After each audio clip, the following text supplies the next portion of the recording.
बस मेरी थोड़ी बदकिस्मती कि मेरी एक सियासी जदोजहद इतनी सख्त थी और जिन लोगों के ख़िलाफ़ मैंने वहाँ मार्च खड़ा किया वो बहुत बड़ा तबका था और लड़ते लड़ते और मैं उस हालत जंग में रहा, कभी जेलें कभी मफरूरियाँ, क्योंकि आपको पता है वहाँ बड़े बड़े नवाब हैं, हमारे इलाके में बड़े सरदार हैं, तो आम आदमी का उनके लिए उनके सामना करना मुश्किल है। तो मेरी एक तवील पिछला जो 15 साल में मैं लड़ता झगड़ता रहा जेलों में मफरूरियों, इस वजह से शादी लेट हुई। मगर आज बदकिस्मती कि वालदा मेरे साथ नहीं है और वो उसकी एक ख्वाहिश थी।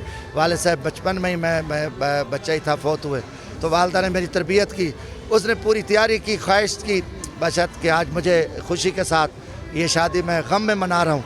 मगर एक कौमी एक अहम फरीज़ा है और हर मुसलमान की ज़िम्मेदारी बनती है बाहर पाकिस्तान के लिए हम दुआ गो हैं। और ये जो शादी का यहाँ सिलसिला ये कुदरत के फ़ैसले हैं, कोई मैं कभी भी ये कभी सोच ही नहीं सकता था।